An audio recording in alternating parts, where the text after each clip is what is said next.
Autolite and its 96,000 dealers bring you Mr. Herbert Marshall in tonight's presentation of Suspense.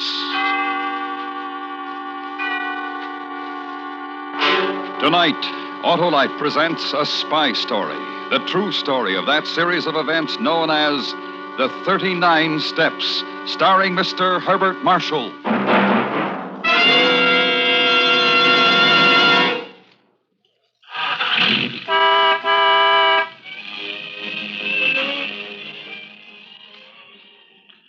Oh, Harlow. Yes, Hap? What was that all about? Well, I was just demonstrating the Autolite electrical system, Hap.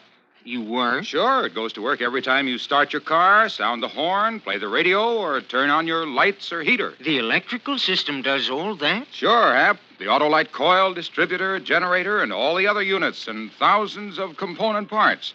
They're all related by Autolite engineering design and manufacturing skill and used as original factory equipment on many leading makes of our finest cars. So, friends, when your Autolite-equipped car needs replacement parts, insist on Autolite original factory parts. Be sure, because from bumper to tail light, you're always right with Autolite. And now, with the 39 Steps and the performance of Mr. Herbert Marshall, Autolite hopes once again to keep you in suspense. Of course, I realize these are trying times and all that. You have your worries about foreign spies and atomic secrets and the usual international rows. But don't get the wind up. You'll muddle through somehow, take my word for it. And I know whereof I speak. We had our troubles, too, in our day, you know. Jolly serious they seemed at the time, I can tell you. For instance, did you ever hear of the 39 Steps?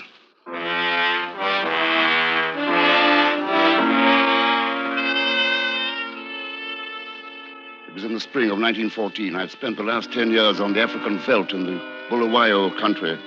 Made a modest little pile and come back home to enjoy it. The only difficulty was I didn't enjoy it. There was something wrong about England and about London for me. And then I realized what it was. It was dull. I had nothing to do, and I was plain, simply bored. That is, I was until that memorable evening when I returned to my flat near Portland Place. It was the first floor front, and I was in the hall, fitting my key in the lock, when a little man with a bowler hat stepped out of the shadows from beyond the door to the next flat back. I saw that he was frightened. He was carrying it off well enough, but he was frightened, as I had seen men frightened before.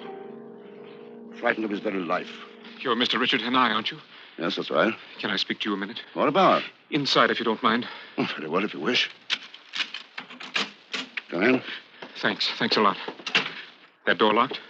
No, but I'll do it myself, if it's all the same to you. I know you must think I've got a lot of nerve, but there are times when a man just can't be too careful. No, I suppose there are. Well, won't you come in by the fire? Thanks. I had a hunch you were the kind of guy I could trust. Whiskey and soda? Yes, I could sure use one. I guess you're wondering who I am. American, aren't you? That's right. Scudder is the name, Frank P. Scudder. I have the apartment right over yours. I've had an eye on you ever since my troubles began. Really? Here's your drink. Good Lord, man, don't drop it. Yes, I'm a little shaky. You see, if you'd come along about 5 minutes later, I'd probably be a dead man. I say. Well, cheerio. Here's to you. Now, old chap, what's on your mind? Did you ever hear of a Greek politician named Karolides? No, I can't say that I have. Got it in for you, has he? He hasn't got it in for me. They've got it in for both of us, Karolides and me. They? Who's they? The Schwarzerstein, the Black Stone. Schwarzerstein. Black Stone. Sounds like some sort of German sporting society. Well, you're not far off at that. But it's not the kind of sport you're thinking about. Their sport, Mr. Hanai, is war. Sounds serious. It is serious. It's deadly serious. But let me start from the beginning. I guess you know that all the countries over here have their spies, including your own. One hears of that sort of thing naturally. Well, it's true. I'm with your people. The only trouble is I've gotten in a little deeper than I figured on. Sounds like interesting work. Well, it is if you can stay alive. And right now, that's my big problem. Because tomorrow morning it will be announced that this Karolides has been appointed Prime Minister of Greece, and that he's going to pay an official visit to England. He'll arrive on the 3rd. On the 4th, he'll be assassinated. I'm the only man in the world who can prevent it, and they know that. By they, you mean the German chaps? Yes, that's right. And that's why they're after me. Well, if you want my advice, I'd say there's nothing to it. Simply go to the authorities. No good, no good. They'd find out about it, and then they'd just change their plans. You know your business, I suppose. Still, I hardly see how the murder of an obscure Balkan politician can very well involve anyone in war. That will only be the incident. There's something else, something I can't tell you about yet. I'm not even sure about it myself. But believe me, Mr. Hanai, unless I am alive until the 5th, your country will be at war. This is all pretty hard for you to swallow, isn't it? Well, you must admit it's rather a tall tale. Well, let me show you something. Come over here by the window for a minute. Now, pull the blinds. Very carefully. Tell me what you see. A couple of chaps loafing in a doorway, Doesn't it strike you as pretty late for people to be loafing in doorways? waiting for someone, I suppose. That's right. They're waiting for me. Oh, I see. I'll even describe them to you. One is short, heavy-set, dark. The other is tall, young, blonde. Am I right? Yes, by Jove, you are. They are the Black Stone, Mr. Hanai. And there's another one who isn't even with them. The head man. He's older than either of these two.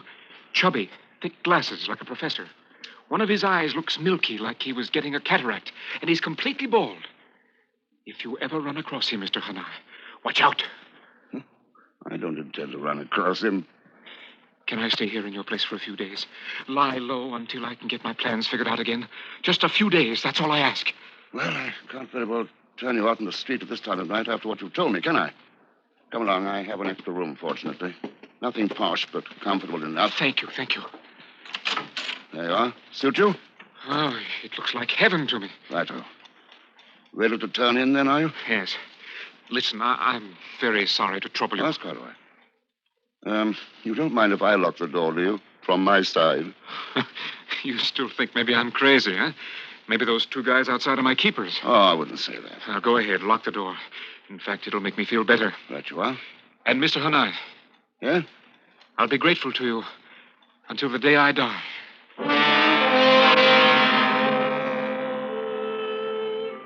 It was a queer sort of yarn. I didn't quite know what to make of it. As a matter of fact, I was more than half inclined to think the poor fellow was a bit balmy. But I wasn't so sure after I'd got my London Times at the front door next morning and had a look at the foreign page. Because there was a story about this Greek chap, Karolides, just as he told me. New Prime Minister planning a trip to England and all the rest. I went to Scudder's door and knocked. There was no answer, so I ventured to unlock the door and poke my head in. The shade was flapping at a wide-open window, which was natural enough. Americans are fiends for fresh air. But there was something else that was not at all natural. For Scudder lay sprawled on his side across the bed, his face white as a sheet, his mouth working as he tried to speak to me. Hanai! The steps. Scudder, what's the matter? Find the steps. Low tide. The 5th. The 39 steps. And then he rolled over on his face, quite dead. And I saw the knife. It was buried in his back to the hilt.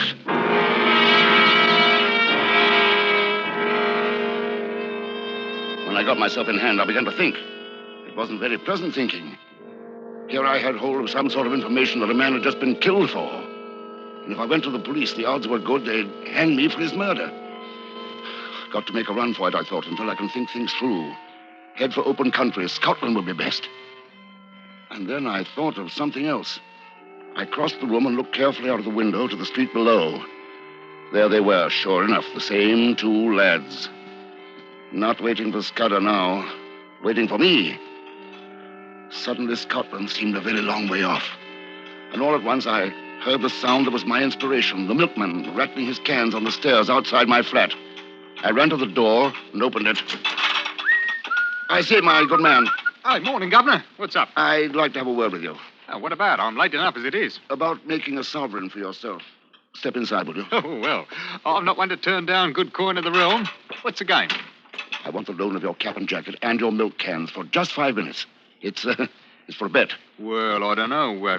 I'll tell you what, if you could make it £2. Done. Here you are.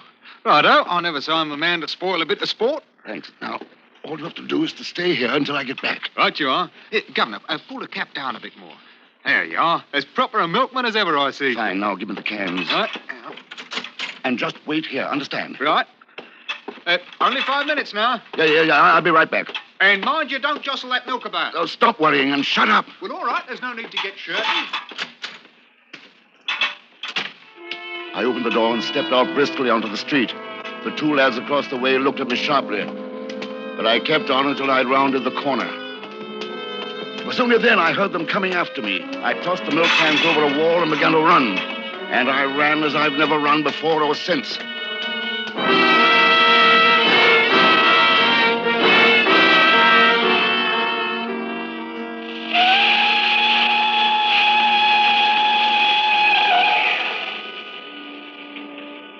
I had caught the Northern Express from St. Pancras Station by a matter of inches. And for the moment I felt safe. I had a third-class compartment to myself, except for an old codger who dozed most of the time. And during a restless, sleepless night, I tried to get my thoughts together and hit upon some plan of action. As it happened, the matter was taken quite out of my hands. For at Newcastle, my traveling companion had bought a morning paper. See here in the paper that our Foreign Office is meeting with the French, making agreement in case of war. Really? They're mapping out a plan of mutual defense, disposition of our fleet, all that sort of thing. Very wise, I should say. Mm-hmm. Oh, here's a jolly bit. Another murder. Murder? Some fellow named Hanai did in another chap with a knife. Have they found him? Not yet. The Portland Place murderer, they call him. Give the description. Tall, fair, about 30, small moustache. Silly business. It could be most anybody. It could be you, for that matter. You answer fairly well to that. Yes, I suppose I do. Thought to be traveling north, it says. You see, that could be you, too. Police must be stupid fellows to think that they can nab him with that sort of flimsy stuff. Yes. Police notoriously stupid, of course. Hello. Wonder what they're stopping for. Oh, let a train go by, a goods train, possibly. Schedule's all hashed up lately. Don't run things the way they used to. I say, guard. Yes, sir? Step in here a moment, will you? What's the delay? A local constabulary getting on, sir. Looking for the murderer. The Portland Place fellow? That's right. They got a tip he's on this train. Have they really? Well, I say, what a lark. Well, I think I'll step down for a bit of air. He can't leave the train now, sir. Why not? Police order, sir. Sorry. Here, hold on. Take your hands off me. Here, help me. Hold him! There's the murderer! Oh! The Portland Place murderer!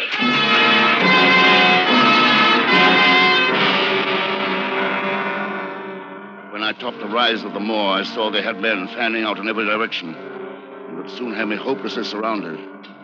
There was only one chance. A country house a few hundred yards away. Nothing for it but to throw myself on the mercy of the owner. Yes? Sorry to bother you, but I'm in a bit of trouble.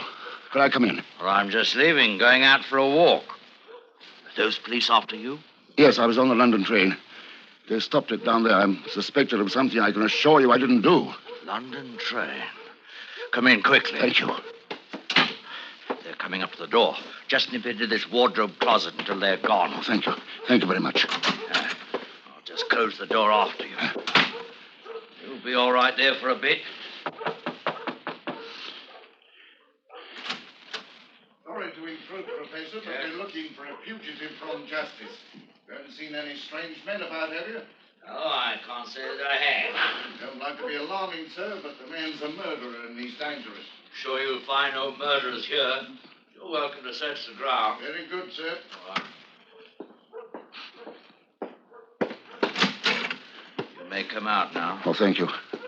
I must say you did that beautifully, and I can't tell you how grateful I am. And I'm grateful to you, Mr. Hanai. You know who I am? Indeed, I do. And I would have turned you away if you hadn't been so persistent. Astute of me not to guess immediately, but in my wildest dreams, I wouldn't have hoped to catch you on my own doorstep. Catch me? Who are you? You don't know? I suppose that's because in your wildest nightmares, you wouldn't dream of walking right into my house. Or maybe it's this hat I'm wearing and the light's not too bright. One moment. There now, Mr. Hanai. Can you guess? I'd never seen him before, but Scudder had described him to a T. The head man of the Black Stone, chubby, thick glasses like a professor, completely bald. One of his eyes, milky. And I remembered Scudder saying, if you run across him, Mr. Hanai, watch out. Well, here I'd run across him sure enough. And while I was gathering my wits, I sensed something. There was someone behind me. I moved, but not in time. Something came down with a sickening crash on the back of my head, and I felt myself falling through black and bottomless infinity.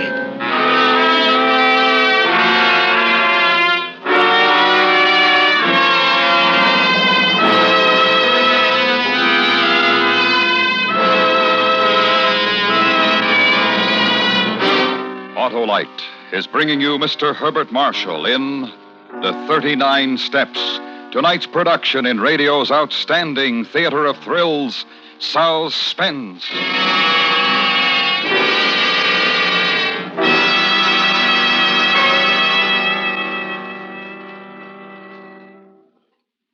Well, Hap, how's the team? Oh, you mean our basketball team, Harlow? No. I mean the Autolite team in your Autolite-equipped car. That team of Autolite electrical system units, including the coil, distributor, generator, starting motor, and all their thousands of component parts.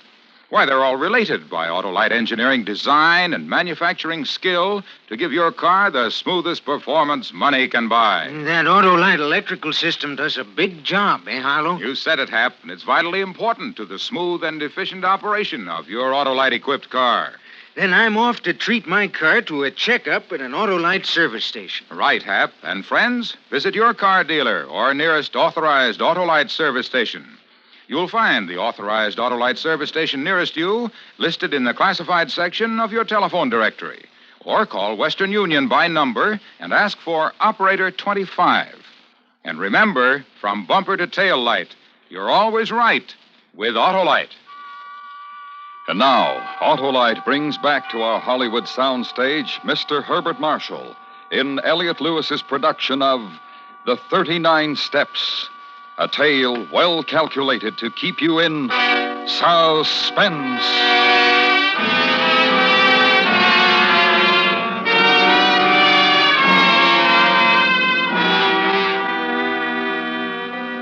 I came to my senses with a raging headache and found that I was locked in a sort of storage room with a heavy bolted door and barred windows. Climbing to the window, I saw that it was nearly dusk and that there was a powerful touring car sitting in the drive. I surmised that they were only waiting for dark to dispose of me permanently. But while I was taking mournful stock of my seemingly hopeless surroundings, I heard something that made my heart leap. Someone at the door.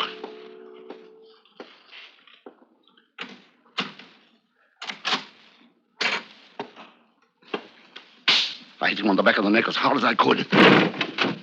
Seconds later, I was at the wheel of the touring car and speeding out into open country. I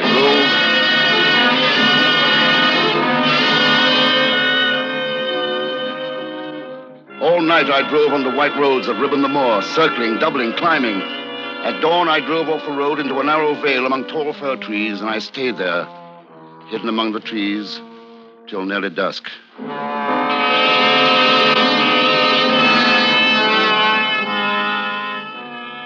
I drove all the next night until I reached a fishing village called Ruff. There I came to a kind of pass where the chimney of a solitary house sent up a plume of smoke. In the distance, the sea. The road swung over a bridge, and leaning on the parapet was a young man. I drew up beside him. Good evening. Is that place an inn?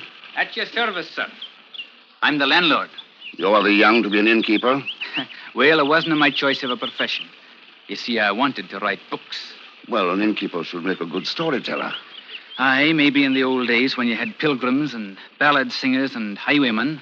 But there's even more adventure out on these roads today, if you have eyes to see it. Maybe you're rubbing shoulders with it right now. You think so? Put me up for the night. Give me a hot supper, and I'll tell you a true tale.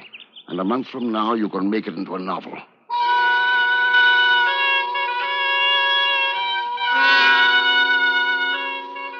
Well, I pitched him a lovely yarn. I altered details, but I put in some of the truth. Told him I was a mining magnate from Kimberley who had crossed a gang of cutthroats.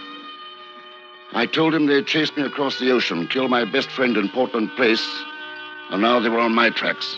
And on top of that, the police thought I had done the killing. He believed every word. He was young, but he was the man I needed. He told me I could stay as long as I liked, and nobody would know. And the only pay he wanted was more stories about my adventures.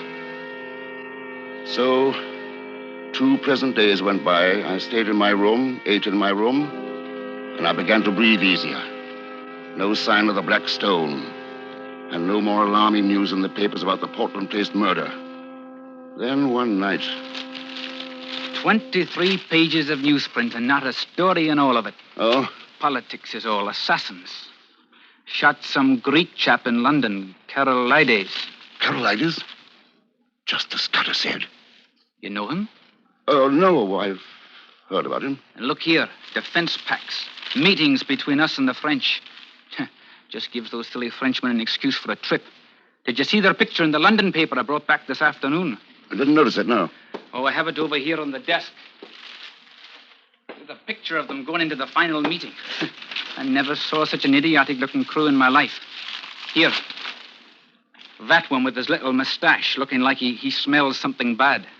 And that young slim one there, rolling his eyes for the ladies, I'll bet. And look at that chubby chap with the thick glasses. He looks blind in one eye. What? Whatever's the matter, sir? You look like you just caught sight of Beelzebub.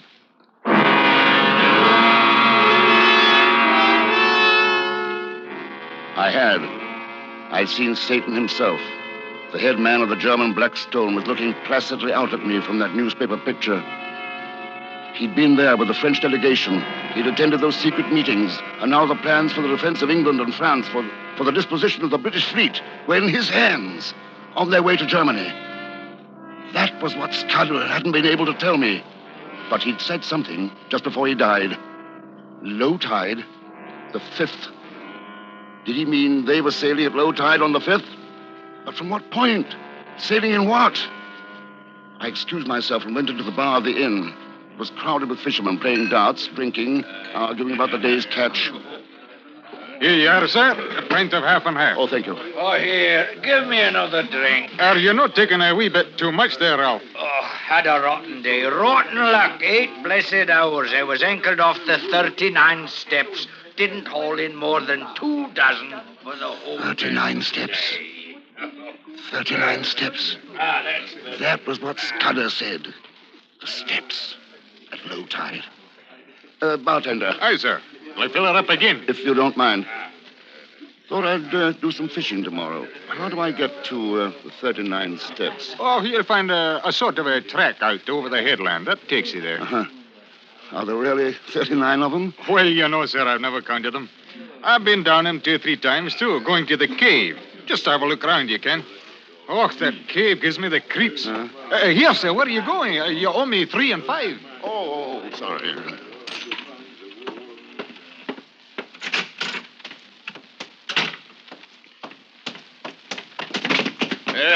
What's your big hurry, my boy? Sorry, officer.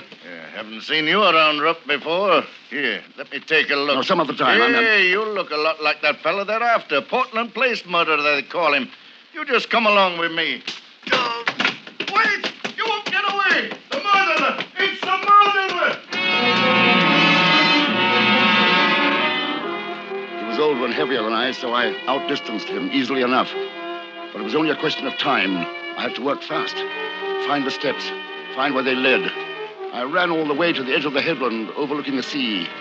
The sky was overcast, and it was dark as my pocket. I stumbled along, barking my shins on rock and scratching my face and hands in the gorse. Then I found them. Narrow steps carved in the face of the cliff, leading down. I felt my way along the rock wall, going down step by step. They led into the cliff itself. I counted them as I went. 35, 36, 37, 38, 39.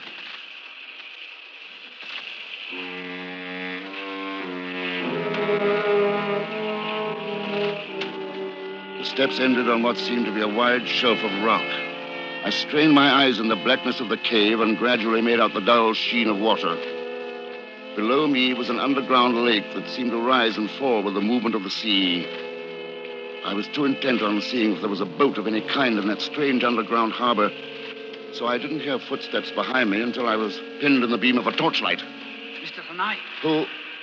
What have you found? I heard the excitement. They're looking for you. I brought you a gun. Tell me, can boats sail into this lake? Boats? Aye, a rowboat, maybe. The water's deep, but there's no headroom. It's nearly low tide now, isn't it? Almost to the minute. Submarine. A submarine doesn't need headroom. Give me your light. Now, look.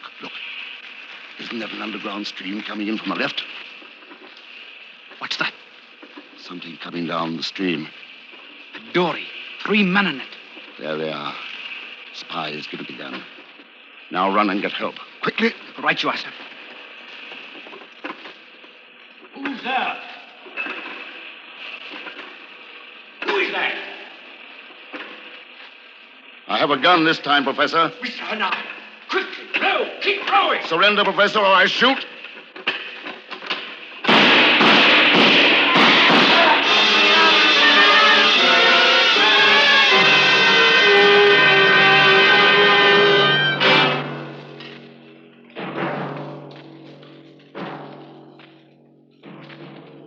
Seven weeks later, as all the world knows, we were at war. The German had been so certain of success that his plans were by then too far in motion to be halted. For myself, I served as an officer of infantry throughout the show. But I like to think I did my best bit before ever I went into uniform.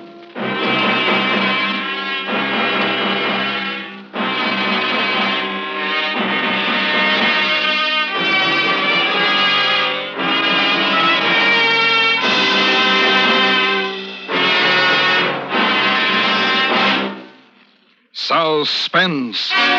Presented by Autolite. Tonight's star, Mr. Herbert Marshall. This is Harlow Wilcox speaking for Autolite, world's largest independent manufacturer of automotive electrical equipment. Autolite is proud to serve the greatest names in the industry. That's why during the early months of '52, the Autolite family will join in saluting the leading car manufacturers who install Autolite products as original equipment. Our Autolite family is made up of the nearly 30,000 men and women in 28 great Autolite plants from coast to coast and in still other Autolite plants in many foreign countries. Our family also includes more than 18,000 people who have invested a portion of their savings in Autolite, as well as 96,000 Autolite distributors and dealers in the United States and thousands more in Canada and throughout the world. Our Autolite family will salute Crosley Motors on the next Autolite Suspense television program. If you live in a television area, check the day and time of Suspense on television so that you'll be sure to see this program. And remember, be with us next week for another thrilling Autolite Suspense program on radio.